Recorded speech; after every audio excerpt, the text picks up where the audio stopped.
Graça e paz, povo de Deus. É uma alegria novamente poder estar aqui, chegando até você através desta live. Você que é um povo que foi comprado pelo sangue da cruz, um povo justificado pelo sangue da cruz. É uma alegria poder chegar até você com muita convicção no coração, sabendo que a palavra do Evangelho vai chegar até você. O Evangelho que é a palavra da verdade. Quando a palavra da verdade chega até nós, ela nos leva a um mundo espiritual totalmente diferente daquilo que a gente conhecia. Quando eu entendo o Evangelho da graça de Deus, é como se eu saísse de uma dimensão e entrasse em outra dimensão. Uma dimensão que tem vida, que tem paz, que tem alegria, que não tem julgo da lei, que não tem peso, que não tem condenação, porque toda condenação já caiu na cruz do Calvário sobre Jesus Cristo. Eu tenho certeza que você, que tem nos acompanhado, que tem ouvido esse arroz com feijão que a gente prega, você ouvindo estas coisas, lá dentro de você, você sabe o que eu estou dizendo. Acontece uma coisa nova. Acontece uma coisa que te dá vida. Acontece uma coisa que vai levar você a uma nova compreensão. E é por isso que nós estamos aqui. Eu não tenho interesse em nada do que você tem. Eu não tenho interesse em atrair você para mim. Eu não tenho interesse que você seja inscrito no nosso canal. Se for, muito bem. Se não, não tem problema. Eu não tenho interesse em obter nada de você. A única coisa que me interessa é que você compreenda esse Evangelho maravilhoso. Esse Evangelho da graça de Deus. Esse Evangelho que é dito como a nova e eterna aliança. Esse é o interesse principal do meu coração. Então vamos ao texto de hoje. Vamos pôr aqui o meu ajudador. E vamos ler aquele mesmo texto. Romanos capítulo 1. Versículos 16 e 17. Onde Paulo diz: pois não me envergonho do Evangelho. E nós poderíamos perguntar: Paulo, por que você diz não se envergonha do Evangelho?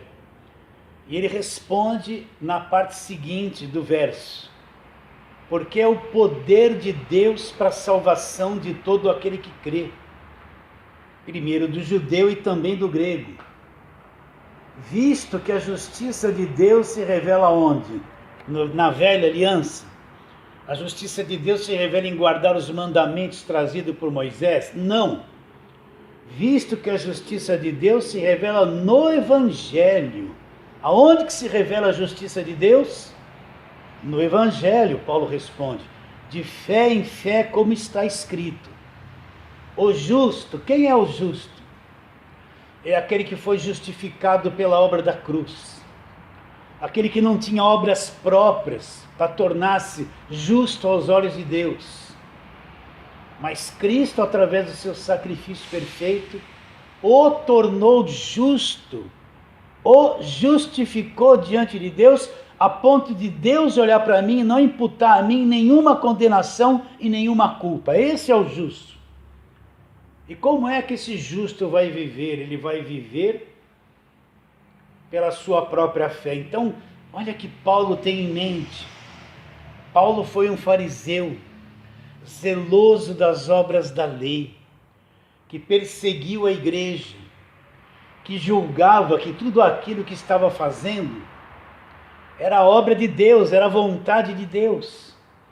Mas um dia ele teve um encontro com Jesus lá na estrada de Damasco, está lá em Atos 9. Ele com cartas e autorizações para prender em Damasco quem ele encontrasse professando a fé em Jesus Cristo lá nas sinagogas. Mas no caminho, na estrada, no caminho de Damasco, Jesus apareceu para ele resplendor em luz e ele caiu por terra. E ele ouviu uma voz que dizia: Saulo, Saulo, por que me persegues? E ele disse: quem és tu, Senhor? E a voz respondeu: eu sou Jesus, a quem tu persegues. E como nós lemos na vez passada, quero ler de novo, em Gálatas capítulo de número 1. Mas você podia dizer: pastor, está repetindo muito essas coisas, mas eu preciso repeti-las dezenas de vezes, para com que elas fiquem vivas dentro de você, memorizadas, e você nunca mais venha esquecer estas palavras do Evangelho da Graça de Deus. Então, Gálatas capítulo 1, versículo 11, o que Paulo fala? Faço-vos, porém, saber, irmãos, que o Evangelho por mim anunciado não é segundo o homem. O que Paulo está dizendo? Que o que ele pregava, o que ele anunciava não vinha de sabedoria humana, não vinha de religiosidade, não vinha de mentalidade humana alguma. Aí ele diz, vou ler de novo: faço-vos, porém, saber, irmãos, que o Evangelho por mim anunciado não é segundo o homem. Agora Paulo fala: porque eu não o recebi, nem aprendi de homem algum. Então, Paulo, como você soube essas verdades gloriosas? Como que você escreveu essas 14 cartas, metade do Novo Testamento? De onde você aprendeu tudo isso? E ele vai responder: não aprendi de homem algum, mas foi mediante revelação de Jesus Cristo. Então entenda, Paulo não aprendeu nada de Pedro, nem de Tiago, nem de Judas, nem de João. Mas ele diz que o evangelho que ele pregava e anunciava, ele teve revelação direta de Jesus Cristo. Foi o próprio Senhor Jesus Cristo que se revelou a ele e ensinou e revelou este evangelho da graça de Deus para ele. Então, por isso que ele fala, o evangelho é o poder de Deus. Então Paulo sabe que a velha aliança não tem nada do evangelho. Ele sabe que a velha aliança acabou na cruz. Ele sabe, conforme escreveu em Romanos 10, versículo 4, o fim da lei é Cristo para a justiça de todo aquele que crê. Quando Paulo fala que o evangelho é o poder de Deus, na mente dele, ele elimina totalmente a velha aliança. Ele sabe que contar a história de Gideão não é evangelho. Ele sabe que contar a história de Davi vencendo o gigante Golias não é evangelho. Ele sabe que se ele contar a história de Elias que fez cair fogo do céu, não é evangelho, é judaísmo. Ele sabe que se contar a história de José e o sacrifício de Abraão e a oferta de Isaac, isso aí não é evangelho. Isso tudo é história do povo judeu, é judaísmo, não é evangelho. Paulo sabe que o evangelho começa da cruz para frente. E ele fala isso, que o evangelho é o poder de Deus. Preste atenção. O que é o evangelho? O evangelho, as boas notícias que Jesus Cristo trouxe. O que é isto? É o poder de Deus, direcionado a quê? A salvação de todo aquele que acredita. Então o evangelho, este evangelho da graça de Deus, esta nova e eterna aliança é o poder de Deus. E qual é o centro do evangelho? O centro do evangelho é a pessoa de Jesus Cristo e este crucificado. Mas pastor, Jesus Cristo crucificado? Não, mas é isso mesmo que Paulo falou. Então vamos novamente aos mesmos versículos, para que a gente mostre que o centro do evangelho é a pessoa de Jesus Cristo. Não é nenhuma igreja, não é nenhum outro apóstolo, não é nenhuma religião, não é o Papa, não é o bispo, não. O centro do evangelho é Jesus Cristo.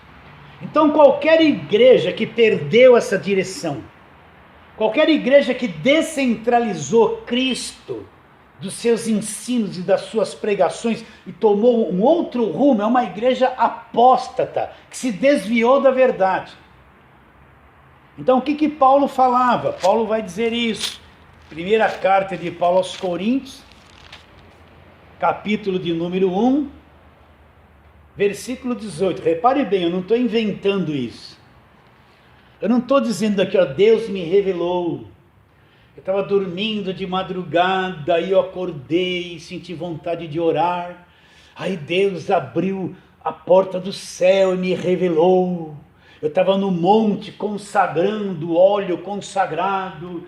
Aí no monte Deus falou comigo. Não, isso é tudo tolice. Eu não estou dizendo, não estou inventando coisas. Isso não vem de mim. É Paulo que está dizendo. Então o que Paulo diz? Ele diz no versículo 18: certamente a palavra da cruz é loucura para os que se perdem, mas para nós que somos salvos, o que a palavra da cruz é? Poder de Deus. O evangelho é o poder de Deus, o centro do evangelho é Jesus Cristo, e a palavra da cruz é o poder de Deus. O que é a palavra da cruz? É esse evangelho da graça de Deus. É tudo aquilo que Cristo já fez na cruz por nós. É obra consumada. São todas as bênçãos que, quando Cristo morreu na cruz, derramou o sangue dele, nos foram dadas gratuitamente.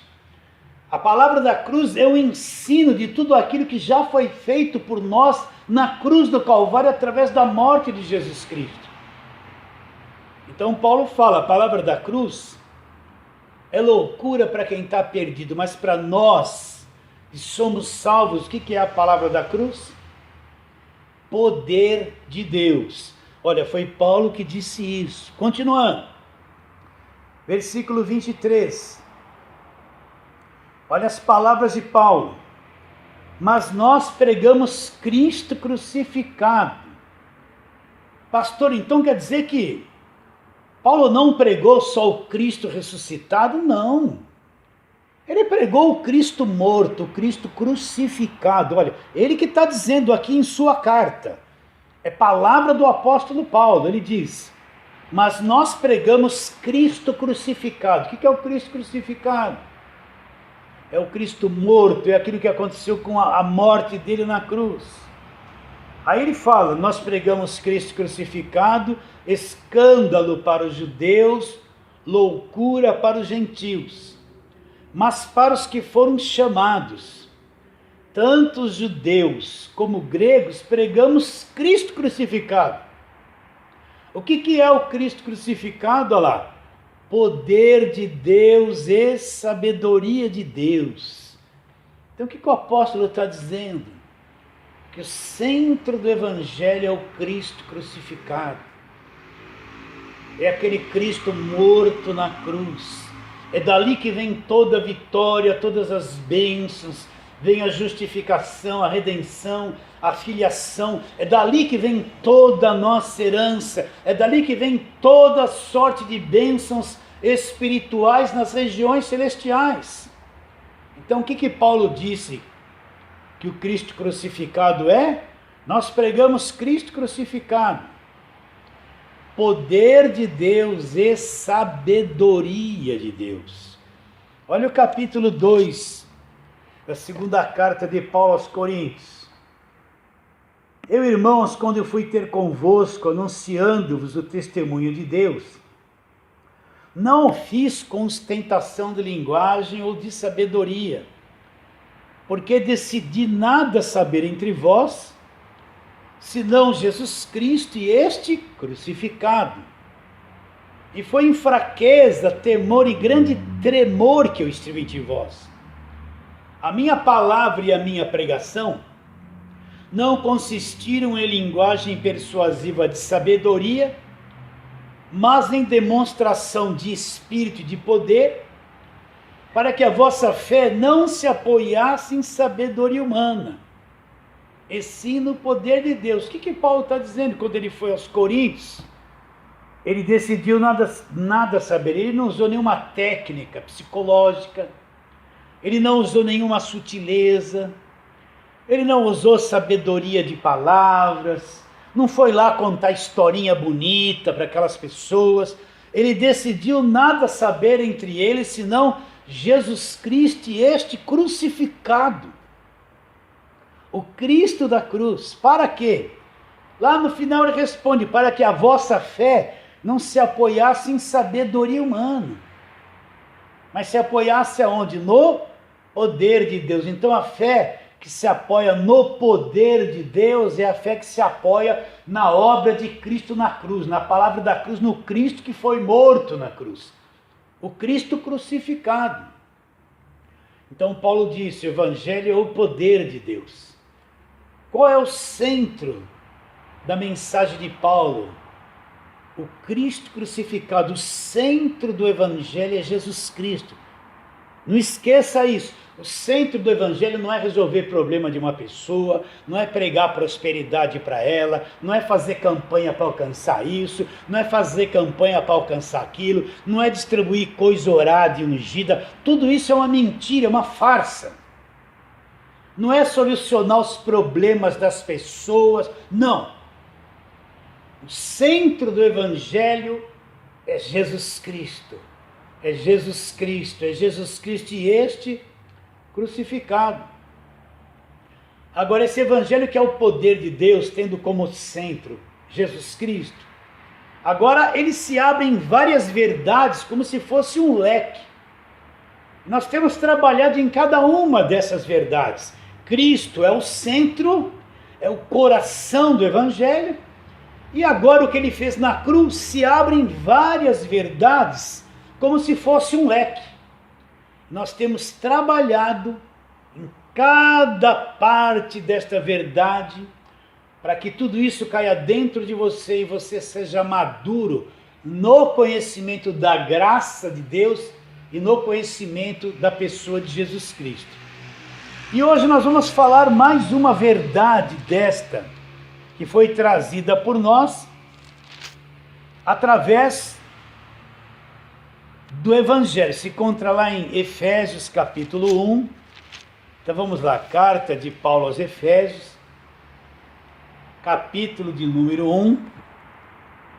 E eu vou ler do versículo 13 até o versículo 13 e 14, que diz assim: em quem também vós, depois que ouvistes a palavra da verdade. O que Paulo está dizendo? Vocês, depois que vocês ouviram a palavra da verdade. E a gente pergunta: Paulo, qual é a palavra da verdade? Ele diz: o evangelho da vossa salvação. Então, na mente do apóstolo Paulo, a palavra da verdade é o evangelho da nossa salvação. E o que mais ele diz? Tendo também nele crido, fostes selados com o Espírito Santo da promessa, o qual é o penhor da nossa herança, até o resgate da sua propriedade em louvor da sua glória. O que Paulo está dizendo?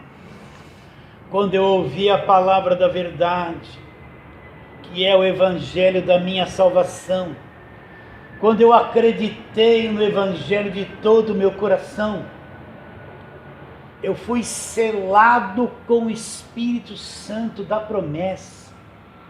Fui selado com o Espírito Santo da promessa. Então todo crente verdadeiro, todo nascido do alto, todo aquele que é salvo e faz parte da verdadeira igreja de Jesus Cristo, é uma pessoa que, quando creu de verdade, ela foi selada com o Espírito Santo da promessa. E esse Espírito que Deus a selou é o penhor da nossa herança até o resgate da sua propriedade. Então vamos trabalhar um pouquinho nesse pensamento. O que é o selo do Espírito Santo? Eu fui pentecostal e durante anos eu aprendi que se eu não falasse em línguas, eu não era selado com o Espírito Santo. Então eu tinha que ficar fazendo isso. Glória, glória, ficar fazendo isso. Porque quem não fizesse isso, Quem não tivesse esse comportamento, não ficasse falando nessas tais línguas estranhas, era dito que eles nem tinham o Espírito Santo, não eram selados com o Espírito Santo. Então, durante anos eu fiquei atrás dessas coisas, sem ter o verdadeiro conhecimento do que é ser selado com o Espírito Santo. Então vamos para o seguinte pensamento: você comprou um imóvel, você adquiriu um imóvel, o que você vai fazer?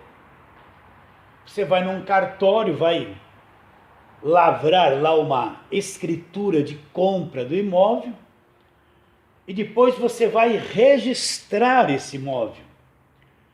E quando esse documento estiver pronto, aquilo é prova de que você é o proprietário daquele imóvel. Se vier alguém algum dia dizer, não, esse imóvel me pertence, o que você vai fazer? Qual é a prova que ele pertence a você? Você vai mostrar a ele, as autoridades competentes, a escritura do imóvel. E na escritura vai estar lá que você é o proprietário legítimo. Essa escritura vai estar registrada num cartório de imóveis. Então, mediante este documento, ninguém pode tomar o imóvel que é teu. Por quê? Porque a escritura, ela é a prova de que o imóvel é teu. E o que é ser selado com o Espírito Santo? É a mesma coisa, é a coisa idêntica. Nós somos salvos, comprados pelo sangue da cruz. Agora Deus vem e lavra a escritura no nosso espírito, no nosso coração. Ele nos sela com a escritura, dizendo o seguinte nessa escritura: esta pessoa é propriedade exclusiva minha. Essa pessoa é salva, liberta do império das trevas, comprada pelo sangue. É meu filho, meu herdeiro, abençoado com toda sorte de bênçãos espirituais nas regiões celestiais. E o Espírito Santo vem como um selo, como uma escritura registrada, lavrada no cartório de Deus. E que prova que eu pertenço a Deus para sempre. Que prova que você pertence a Deus para sempre. Isso é ser selado com o Espírito Santo. Deus lavrou no meu espírito, no meu coração, a escritura de propriedade dele. Está tudo registrado, está selado por Deus. Ninguém pode me tocar, nada pode chegar até mim, por quê? E nem até você, por quê?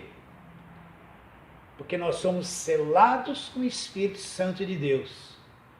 E este selo é a escritura que prova que Deus é o nosso proprietário exclusivo.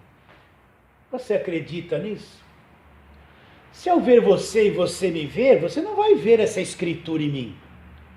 Você não vai ver esse selo em mim. Mas no mundo invisível, no mundo celestial, no mundo espiritual, você é reconhecido. Essa escritura é visível. Qualquer ser espiritual, seja anjo, seja lá o que for, que quando olhar para você, ele vai ver que você é selado. Ele vai ver que você é a escritura está no seu espírito e que você é propriedade exclusiva de Deus.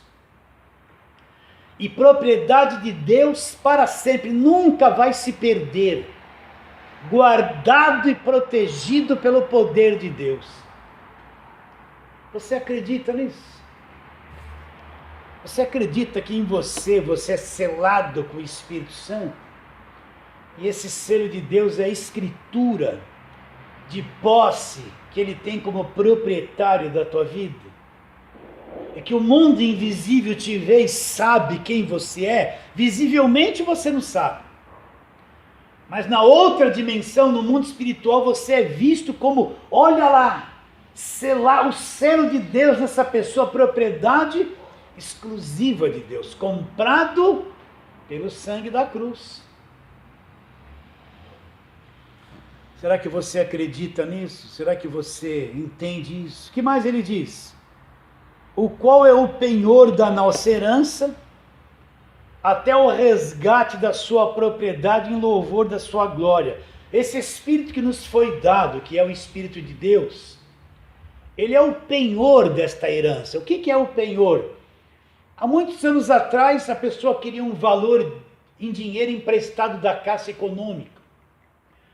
E a Caixa Econômica exigia dela uma penhora para conceder a ela aquele valor. Vamos supor que ela tivesse um anel de brilhante. Ela ia chegar na Caixa Econômica, apresentar esse anel de brilhante.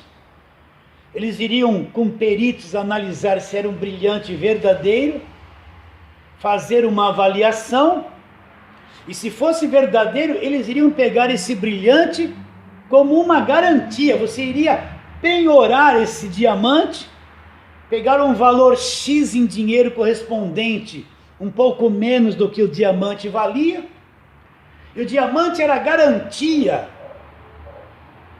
de que você um dia viria pagar e iria resgatar aquele diamante pós-pagamento. Então as pessoas vinham e deixavam lá, penhoravam joias, coisas de valor em troca de um empréstimo, tendo como garantia o valor daquilo que tinha sido penhorado, e quando elas terminassem de pagar o que deviam, elas vinham e resgatavam aquele penhor, aquilo que havia sido penhorado. O que este versículo está dizendo? Que esse Espírito que está em nós, ele é o penhor, é uma garantia de Deus, presta atenção, é uma garantia que todas as promessas de Deus se cumprem na nossa vida. O Espírito Santo é o penhor de que tudo quanto Deus disse a nosso respeito é verdadeiro e nada pode falhar. O Espírito Santo é a garantia de que um dia Deus virá e vai resgatar a sua propriedade, que somos nós, para sempre. Além de ser o selo, a verdadeira escritura, o Espírito Santo é o penhor que um dia nós seremos resgatados. Quando Jesus Cristo vier, se estivermos vivos, nós vamos ser resgatados por Ele, porque o Espírito Santo é o penhor, é a garantia de que um dia Deus virá resgatar a sua propriedade, que sou eu, que é você, que somos todos nós. Olha como isso é grande, olha como isso é gigantesco, olha como isso é infalível. Se você encontrar, ou melhor, procurar isso na Velha Aliança, não tem nada que mostre essas verdades, não tem nada que mostre claramente isso que Efésios, que acabamos de ler, está mostrando, porque isso só se revela na Nova Aliança. Será que você entende o que eu estou te dizendo? Além de você ser selado, o Espírito Santo é o penhor, é a garantia de que você, um dia na vinda de Jesus Cristo, você vai ser resgatado por Ele como propriedade exclusiva dEle. Será que você entende? Será que você percebe como isso é grande? Como isso é gigantesco? Como isso tem a garantia do próprio Deus? Então vamos ler algumas outras passagens. Vamos lá para a segunda carta de Paulo aos Coríntios, capítulo de número 1. Vamos ler ali 2 versículos para você ver como Paulo falava a respeito disso. Então, segunda carta de Paulo aos Coríntios, capítulo 1, versículos 21 e 22, diz assim: mas aquele que nos confirma para convosco em Cristo, que nos ungiu, é Deus. Então Paulo está dizendo aos Coríntios, olha, aquele que nos confirma para convosco, que nos ungiu, é Deus. E que também nos selou, olha o selo, e nos deu o penhor do Espírito, aonde? Em nosso coração. Então o que Paulo está dizendo? Que aquela unção que ele tinha vinha de Deus. Ele havia sido selado por Deus e recebido lá no coração o penhor, a garantia de que ele era propriedade exclusiva de Deus. Nesta mesma carta de Paulo aos Coríntios, segunda carta, capítulo de número 5, vamos ler só mais um versículo aqui, que é o versículo de número 5. Mas vamos ler desde o versículo 1, segunda carta de Paulo aos Coríntios 5, versículo 1. Sabemos que se a nossa casa terrestre desse tabernáculo se desfizer, temos da parte de Deus um edifício, casa não feita por mãos, um edifício eterno nos céus. É por isso que nesses tabernáculos gememos, aspirando por sermos revestidos da nossa habitação celestial. O que ele está dizendo? Que tabernáculo é esse? Ele está dizendo que se um dia essa casa terrestre, esse corpo onde nós moramos, porque nós somos um espírito e moramos num corpo, se um dia esse corpo vier a se desfazer, ele está dizendo que nós temos uma casa eterna nos céus, não feitas por mãos humanas. Então ele fala, por isso nesse tabernáculo nós gememos, estamos carregando essa natureza humana caída e gememos. Essa natureza humana caída nos cansa, quer nos levar a fazer coisa errada, ela é contra Deus, ela é uma perturbação, nós gememos, cansamos de ficar carregando essa natureza humana. E aí ele diz, por isso nesse tabernáculo gememos, aspirando sermos revestidos da nossa habitação celestial. Pois na verdade os que estamos nesse tabernáculo, nesse corpo, gememos angustiados, não porque queremos ser despidos, mas ser revestidos. Então o que Paulo está dizendo que nós gememos angustiados? Paulo sabia que estamos presos numa natureza terrena que é contrária a Deus, conforme eu acabei de dizer. Isso causa inquietação em nós, causa perturbação. Isso quer tirar a nossa paz, quer nos levar a fazer um monte de coisas erradas. Então Paulo diz, não que queremos ser despidos, mas revestidos de uma outra natureza. Aí ele diz, para que o mortal, aquilo que é mortal, seja absorvido pela vida. Agora ele diz, ora, foi o próprio Deus que nos preparou para isso, outorgando-nos o quê? O penhor do Espírito. Então ele está dizendo que tudo isso Deus preparou para cada um de nós. E ele outorgou, pôs uma garantia dentro de cada um de nós. Qual é essa garantia? É o penhor do Espírito, é o selo do Espírito. Ou seja, o Espírito é a garantia de que tudo isso é verdadeiro e vai se cumprir na nossa vida. Tudo isso é verdadeiro e vai se cumprir na nossa vida. Vamos para outro texto, Efésios capítulo 4. Efésios, carta de Paulo aos Efésios, no capítulo de número 4. Ele diz no versículo 30, não entristeçais o Espírito de Deus, no qual fostes selados para o dia da redenção. O que Paulo está dizendo? Depois ele fala o que entristece o Espírito de Deus. As obras da carne, a amargura, a ira, a gritaria, as mentiras, as blasfêmias, as cóleras, né? Mas a questão aqui é que ele diz que nós fomos selados para o dia da redenção, o dia que sairemos desse corpo e teremos um corpo glorificado, um corpo revestido da imortalidade, um corpo perfeito, um corpo semelhante ao corpo da glória de Jesus Cristo. E qual é a garantia que isso vai ser verdadeiro? A garantia é que nós fomos selados com o Espírito Santo de Deus. Somos dele para sempre. Será que você entende isso, meu irmão, minha irmã? Durante 20 anos eu não entendia isso. Eu vivia atrás de um poder do Espírito. Eu pensava que o Espírito Santo era tremer, sentir um calor, sentir um arrepio, sentir um fogo, né? Oh glória, rabalabala, aquela coisa sem sentido, aquela coisa que parece mais uma macumba, um feitiço do que o Evangelho.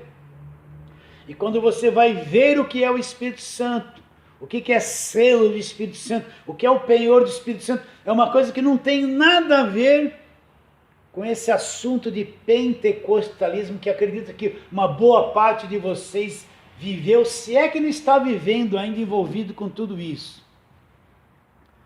Então nós somos selados para o dia da redenção, aquele dia onde o nosso corpo será transformado. Nós sairemos deste corpo e assumiremos um corpo semelhante ao corpo de Jesus Cristo. O dia da redenção. A garantia que isso vai acontecer é o Espírito que habita dentro de cada um de nós. Agora vamos lá, Gálatas capítulo 4, nós estamos em Efésios. Gálatas capítulo 4. Vamos ler ali do versículo 4 até o versículo 7. Então preste bastante atenção. É impossível que uma pessoa seja filha de Deus e não seja selado com o Espírito Santo. É impossível que a pessoa seja um crente verdadeiro e não tenha o Espírito Santo. Se for assim, ele não é filho de Deus. Então vamos ler aqui, versículo 4 do capítulo 4 de Gálatas, que diz: vindo, porém, a plenitude do tempo, quando o tempo se cumpriu, chegou a sua plenitude, o que Deus fez? Deus enviou o seu Filho, Jesus Cristo, nascido de mulher, nascido sob a lei. Para quê? Jesus nasceu de mulher e nasceu sob a lei. Paulo explica: para resgatar os que estavam sob a lei, a fim de que recebêssemos a adoção de filhos. Então Jesus Cristo nasceu de mulher, como eu e você, nasceu como judeu debaixo da lei, para resgatar-nos de debaixo da lei, para que fôssemos adotados por Deus como filhos. Agora olhe o versículo de número 6, o que ele diz: e porque sois filhos, o que Deus fez? Enviou Deus ao nosso coração o Espírito do seu Filho, que clama: Abba, Pai. De sorte que já não és escravo, porém filho. E sendo filho, também herdeiro por Deus. Olha que coisa gloriosa. Ele está dizendo, agora que nós somos filhos, o que Deus fez? Ele enviou ao nosso coração, enviou ao nosso espírito o Espírito do seu Filho, o Espírito de Jesus Cristo. E agora nós clamamos: Abba, Pai, Deus, Paizinho querido, Deus é o nosso Pai. Olha a intimidade. Então, porque eu sou filho, presta atenção, Deus enviou ao meu coração o Espírito do seu Filho. Alguém poderia perguntar: mas pastor, eu estou numa igreja que toda quarta-feira tem que buscar o Espírito Santo. É um tal de busca do Espírito Santo. Mas você não vê ninguém na Nova Aliança dizendo que nós temos que buscar o Espírito Santo. Então criou-se uma mentalidade dentro do pentecostal que eu tenho que ficar buscando o Espírito Santo. Para eles o Espírito Santo está sempre fora. Para eles o Espírito Santo é difícil de alcançar. Eu tenho que estar uma vez por semana num culto criado pela mente humana, uma quarta-feira, geralmente é busca do Espírito Santo. E a palavra diz que se eu sou filho, eu não tenho que buscar mais nada. Deus enviou ao meu coração o Espírito do seu Filho. Então, se eu sou filho, e se você é filho salvo, verdadeiramente é, o Espírito já foi enviado ao nosso coração. E por causa deste acontecimento, eu clamo a Deus: Abba, Pai. Agora, repare bem, Deus não tem filhos escravos. Nenhum filho de Deus está debaixo de escravidão alguma. Não precisa de culto de libertação, não precisa de imposição de mãos para ser liberto. Não precisa de ninguém gritando: sai, sai, sai, sai. Não precisa unção com óleo para quebrar jugo nenhum, porque ele não tem jugo nenhum. De sorte que já não és escravo, porém filho.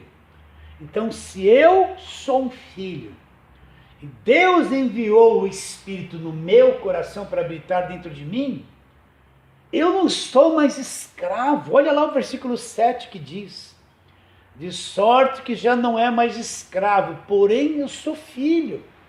Deus não tem filho debaixo de escravidão.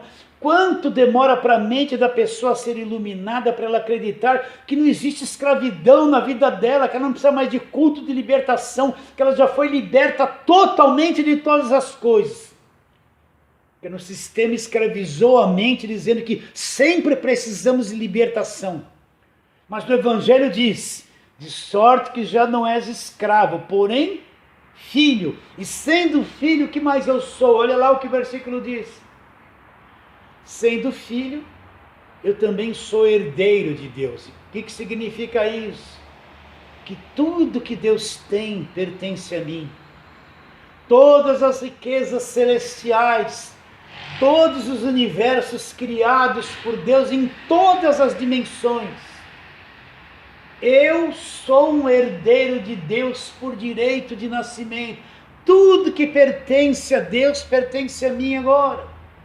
Toda a herança que Deus tem, eu faço parte dela e elas todas pertencem a mim. Por quê? Porque eu me tornei, através da obra da cruz, um herdeiro de Deus. Um herdeiro de Deus. Por isso que Paulo diz, tudo é vosso, e vós sois de Cristo, e Cristo de Deus. Então eu e você somos herdeiros de Deus. Tudo que Deus possui faz parte de nós também, porque nós herdamos tudo isso de Deus, porque somos filhos de Deus. Vamos voltar para Romanos agora. Olha o que Paulo fala a respeito desse assunto. Capítulo 8 de Romanos. Olha o que Paulo fala. Preste muita atenção nisso. Olha, versículo 8. Versículo 8. Portanto, ou melhor, versículo 9.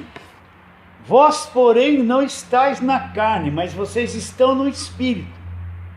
Se de fato o Espírito de Deus habita em vós. Se alguém não tem o Espírito de Cristo, esse tal não é dele. Então não existe um Filho de Deus verdadeiro que não tenha o Espírito Santo. O que ele acabou de dizer, o apóstolo Paulo? Ele disse, se alguém não tem o Espírito de Cristo, essa pessoa não pertence a ele. Então o que prova que eu sou de Deus ou não? Não é o fato de eu estar dentro de uma igreja, não é o fato de eu estar com a Bíblia na mão, não é o fato de eu estar congregando. O que prova se eu sou de Deus ou não é se eu tenho o Espírito de Cristo ou não. Porque o Espírito de Cristo, como dissemos no começo, é a escritura, é o registro de que realmente eu sou propriedade exclusiva de Deus. Então, se alguém não tem o Espírito de Cristo, essa pessoa não pertence a ele. Agora vamos lá. Vamos ver algumas perguntas que o apóstolo Paulo fez para os crentes lá da cidade de Corinto, lá para os coríntios. Primeira carta de Paulo aos Coríntios, capítulo de número 3. Preste muita atenção nisso que eu vou ler para vocês. Muita atenção. Primeira carta de Paulo aos Coríntios, capítulo de número 3, diz assim, versículo 16 e 17. Ele fala assim, não sabeis que sois santuário de Deus e que o Espírito de Deus habita em vós? Se alguém destruir o santuário de Deus, Deus o destruirá. Porque o santuário de Deus que sois vós é sagrado. Então o que Paulo está perguntando aos coríntios? Será que vocês não sabem, não entenderam ainda? Não clareou ainda no coração de vocês que vocês são o santuário de Deus, que vocês são o templo do Espírito Santo de Deus? Eu faço a mesma pergunta para você. Nós que somos igreja, nós que nascemos de novo, nós somos o verdadeiro santuário de Deus. Nós somos o templo de Deus. Na velha aliança, precisava-se daquele tabernáculo ou do templo de Salomão para prestar culto a Deus. Na cruz tudo isso acabou, por isso que Paulo lá diz em Atos, que Deus não habita em templos feitos por mãos humanas. Na nova aliança, depois da cruz, não existe todas essas construções, templos e grandes prédios, não são igrejas, são construções. O verdadeiro templo é a igreja, são pessoas vivas, somos nós. Nós somos o verdadeiro santuário de Deus, o verdadeiro local de adoração, o verdadeiro local de culto. Na velha aliança, construções. Na nova aliança, nós somos o santuário de Deus.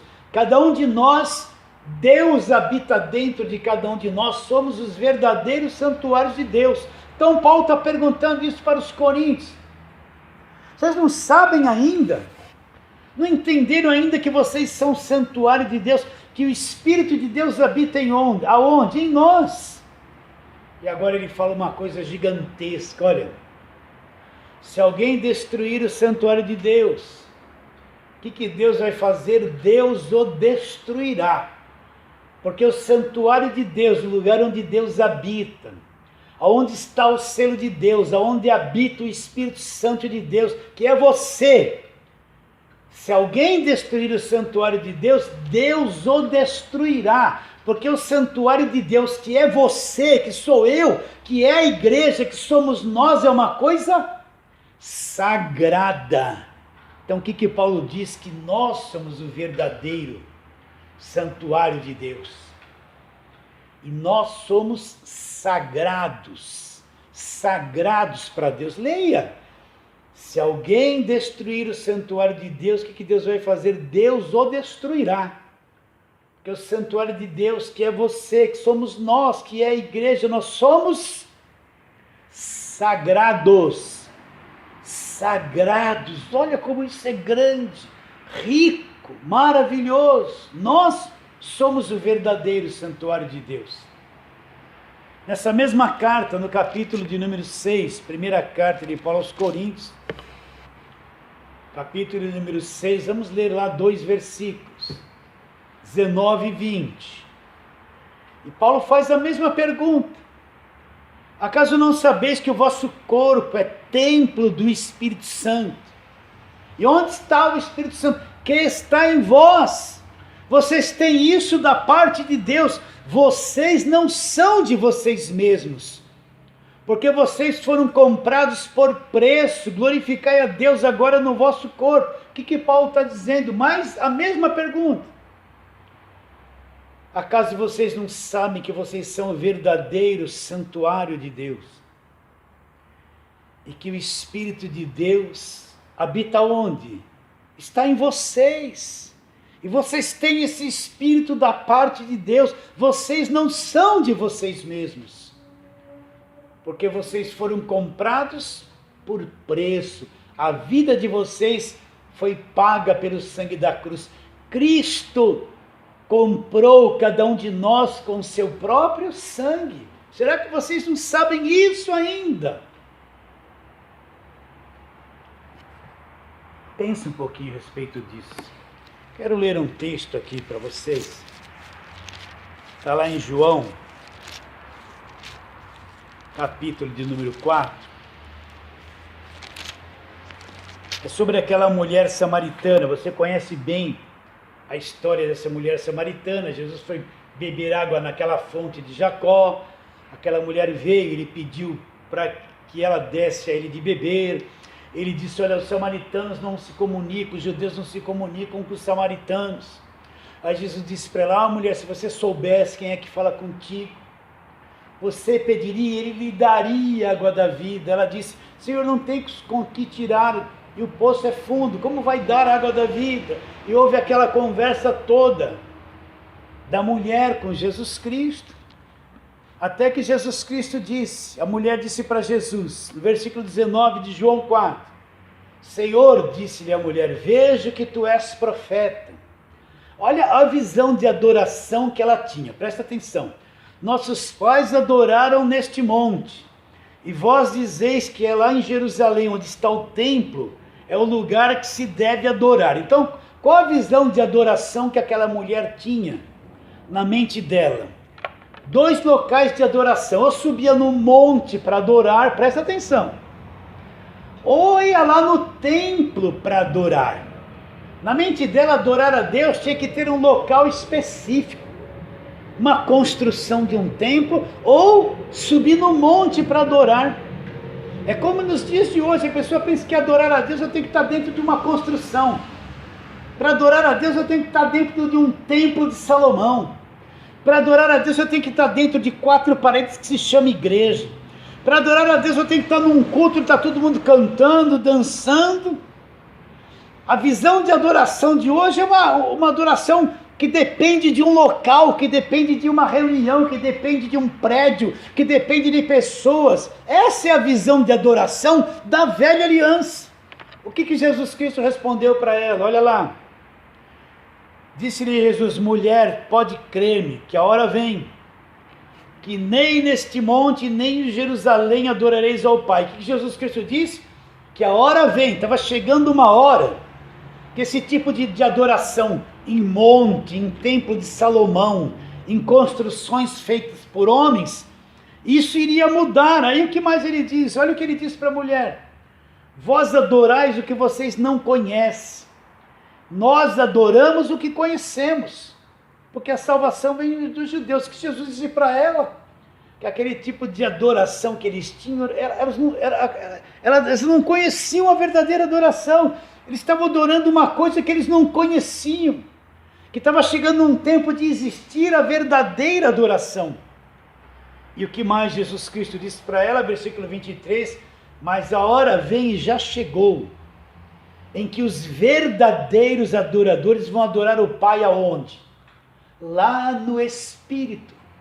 Os nascidos de novo, que são templos do Espírito Santo, que são selados com o Espírito Santo, vão ter a verdadeira adoração. Qual é a verdadeira adoração? É aqui dentro de mim. A verdadeira adoração só se manifesta na nova aliança, e não depende do louvor, de música, de tempo, de local. É aqui dentro, no meu espírito, onde eu adoro a Deus em espírito e em verdade. Então Jesus Cristo disse para ela: mas a hora vem e já chegou, em que os verdadeiros, significa que toda aquela adoração do passado não foi verdadeira, toda aquela adoração da velha aliança não foi verdadeira, porque os verdadeiros adoradores só iriam chegar agora, na nova aliança. Mas vem a hora e já chegou, em que os verdadeiros adoradores vão adorar o Pai como? Lá dentro, onde nós nascemos de novo, porque nós somos o verdadeiro templo do Espírito Santo, nós somos o verdadeiro santuário de Deus, santuário de adoração, nós que adoramos a Deus dentro, no Espírito, não é uma coisa exterior. Por isso que muita dança, muito mover a mão, hoje em dia existe tanta coisa, e vem aquelas meninas rodando, aquela coisa toda, como se fosse verdade. Isso é tudo coisa externa, isso é louvor, não é adoração. A verdadeira adoração você pode fazer num quarto fechado, em silêncio, só você e Deus, e adorá-lo profundamente, em espírito e em verdade. Não depende de música, não depende de cantor, não depende de banda, não depende de nada, é você e Deus. O que Jesus Cristo diz? Mas vem a hora e já chegou, em que os verdadeiros adoradores vão adorar o Pai como? Em espírito e em verdade. Olha o que ele diz: porque são esses que o Pai procura para ser os seus adoradores. Então até aquele tempo onde Jesus está dizendo isso, o Pai procurava os verdadeiros adoradores, que fossem adorá-lo como? Não externamente, não exteriormente, mas adorá-lo aqui em espírito e em verdade. O que nós estamos falando? O que Paulo perguntou para os coríntios: vocês não sabem que vocês são santuário de Deus e que o Espírito de Deus habita em vocês? O verdadeiro local de adoração, o verdadeiro santuário de Deus somos nós aqui dentro, selados com o Espírito Santo de Deus. Mas vem a hora, e já chegou, em que os verdadeiros adoradores vão adorar o Pai como? Em espírito e em verdade. Porque são esses que o Pai procura para ser os verdadeiros adoradores, que vão adorá-lo em espírito e em verdade. O que mais ele fala? Deus é o quê? Deus é espírito.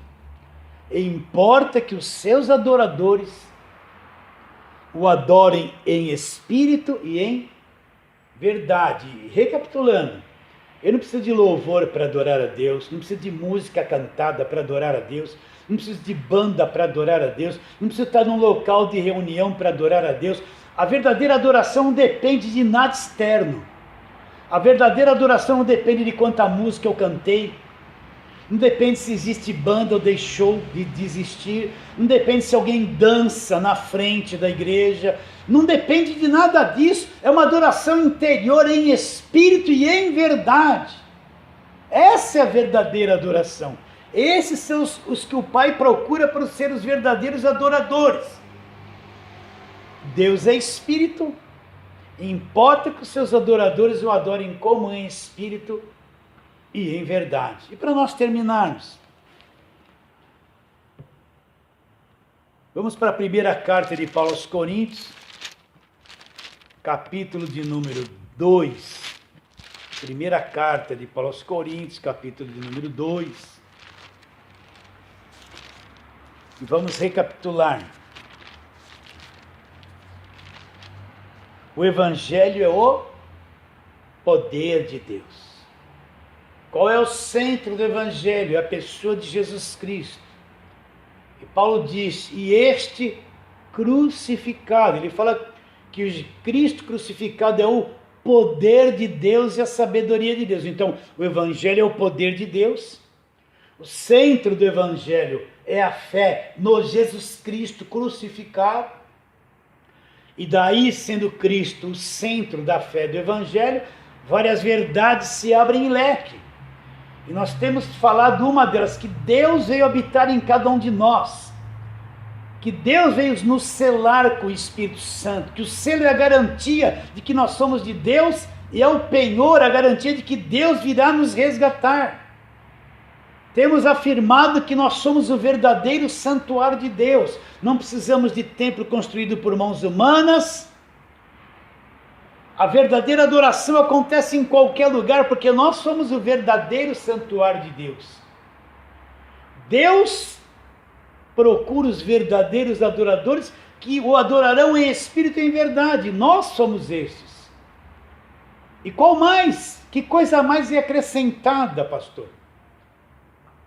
O Espírito Santo habitando em mim. Então vamos ali, primeira carta de Paulo aos Coríntios, capítulo 2. Vamos ler uma coisa muito interessante, está ali no versículo 12, mas vamos ler desde o versículo 6. Primeira carta de Paulo aos Coríntios, capítulo 2, versículo 6. Paulo diz, entretanto, expomos sabedoria entre os experimentados. O que Cristo crucificado era? Poder de Deus e sabedoria de Deus. O que Paulo está dizendo aqui? Que ele estava expondo sabedoria entre os experimentados. Não, porém, a sabedoria deste mundo, e nem dos poderosos deste mundo, que se reduzem a nada. Então, qual sabedoria Paulo estava expondo para aquela gente?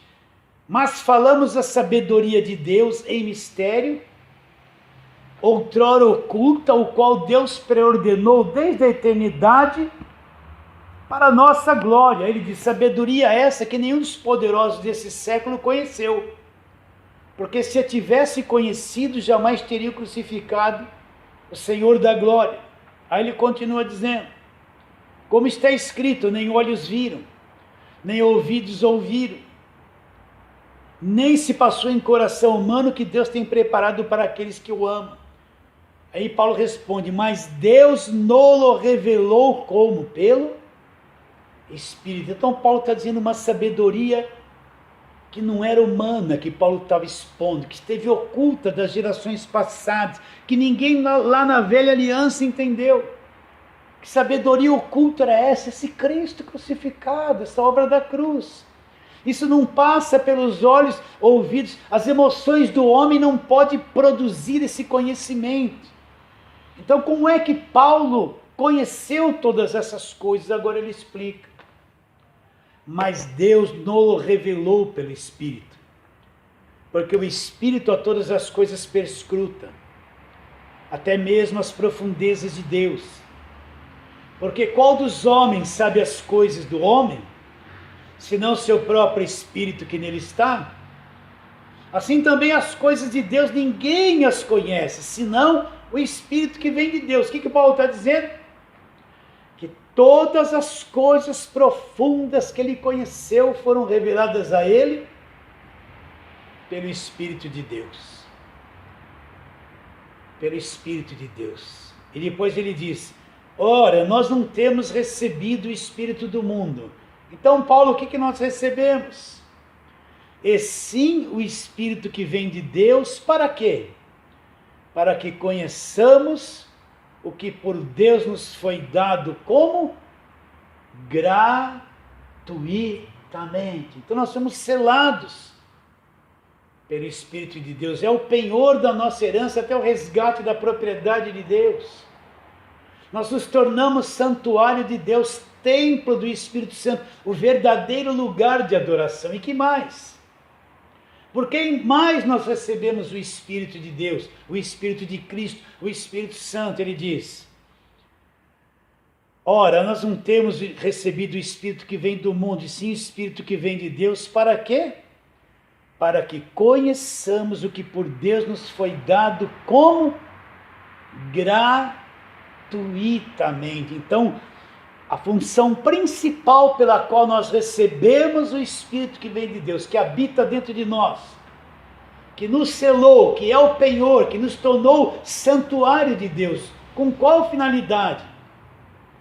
Para que conheçamos o que por Deus nos foi dado de graça.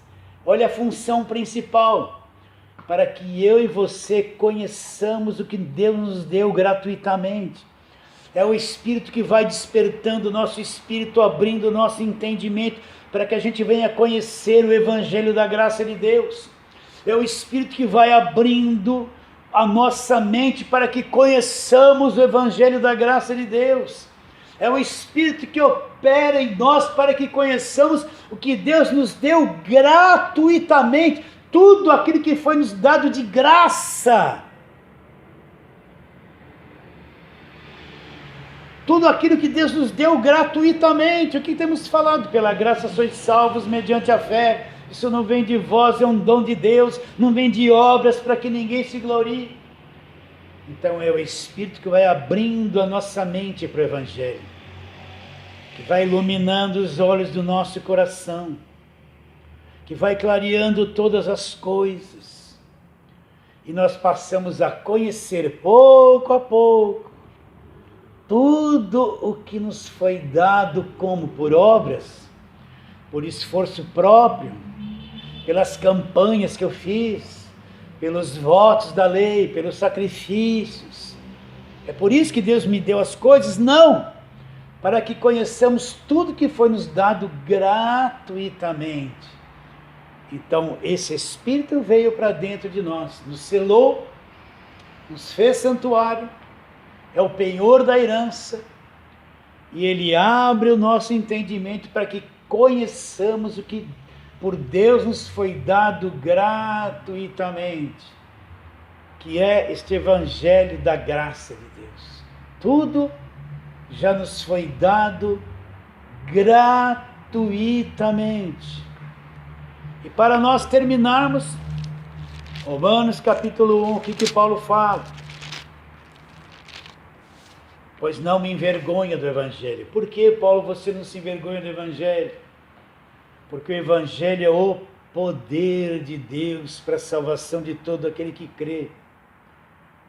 Primeiro do judeu, também do grego. Visto que a justiça de Deus se revela onde?